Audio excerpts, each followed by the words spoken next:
We are going to talk a little bit about this week's assessment, which is culinary trends. So I'll give you a short discussion on the assessment and the graphic organizer. So what is a food trend? A food trend it's a trend or a change in the way we eat or look at food or buy or how we prepare food.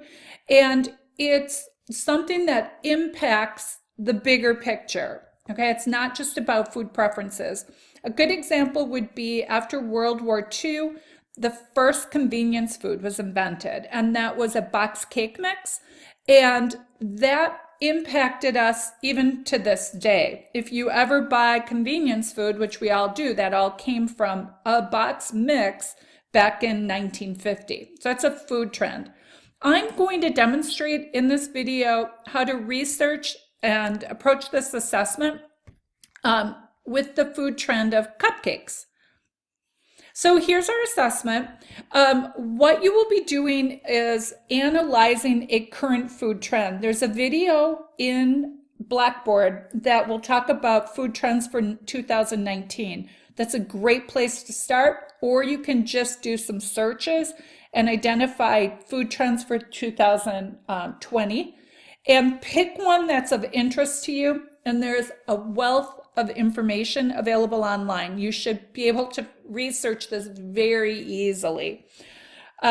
So your assessment will be explaining the trend, tell me what it is, discuss the ways this trend will impact the global market and people globally, the United States, and in your community. So I want you to talk about and think about how this food trend is impacting those three, starting small with you, bigger with the United States, and then the global market. Chapter 1 will be super helpful for you. And then discuss the relationship between predicting trends and restaurant success. And I'm going to explain a little bit about that in my example here. PowerPoints are great if you want to make it colorful and interesting while you cover all these main points, but please do not copy and paste, even if you cite it. I want this in your own words. And the one thing you cannot research and do is cupcakes, because I'm doing that right now.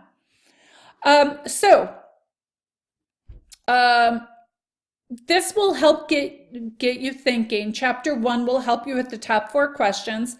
Here's the graphic organizer. So I have just a real quick explanation of the food trend. It's cupcakes. I'm telling you a little bit about it.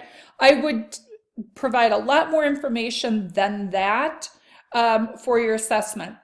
On the bottom, and I'm going to show you my research here, just pencil in some main ideas. How does this food trend impact globally? I found a map that was very interesting. I learned that large food manufacturers are selling cupcakes.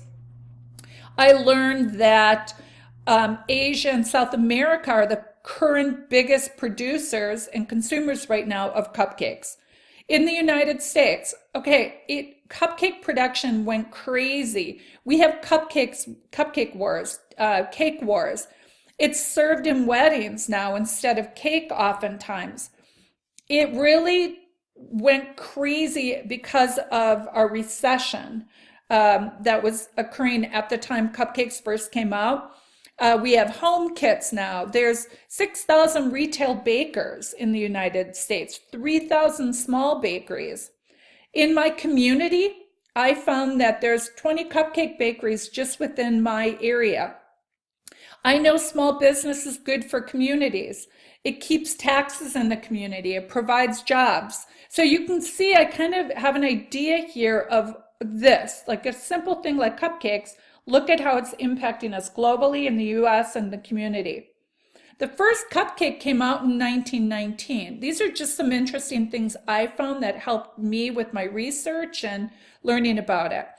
And it was great, it was fine, but somewhere we went to this really gourmet aspect. And cupcakes actually became popular because of Sex and the City, that TV show. this one scene. They were eating cupcakes on the street, and it went viral. Um, Cupcakes became very popular. Um, and one reason why, so it was the TV show, but there was another reason. We were in a recession in the United States, and people were tired of being broke, and they were tired of worrying about money. And this looked like an affordable indulgence. You could spend a couple dollars and have this beautiful cupcake and really feel you were splurging and living well. And it was those factors simply that started the whole cupcake craziness. And then we went to bite-sized cupcakes and mini cupcakes and flavored cupcakes and filled cupcakes. And some bakeries even had different sizes of cupcakes, depending on what you wanted to eat and so forth and so on. There was, again, the cupcake wars. You could win $10,000 just for making the best cupcake. Went crazy.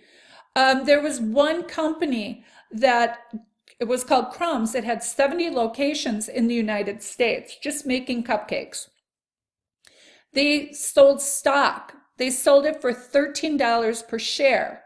So everybody was going crazy. But with most food trends, they'll peak and they'll start on a decline. By the time the cupcake craziness was starting to wear off, their stock sold for 4 cents a share. I did a little more research and I found some information that I could look at, and here it talks about television shows and how television shows, and you can see, and the recession is supporting those two things now. The television recession is supporting this cupcake consumption. I found this great map. And you can see here the highest in green is South America, Asia, and Australia. What's interesting to me is especially South America and Asia, their economies generally are not as strong as the United States or Europe. And we have medium consumption in the United States and Europe. So this is interesting. And the lowest consumption of cupcakes is Africa. My guess would be it's because they don't really bake there. People don't have ovens really, and it's such a poor country. They wouldn't have disposable income to buy something like this.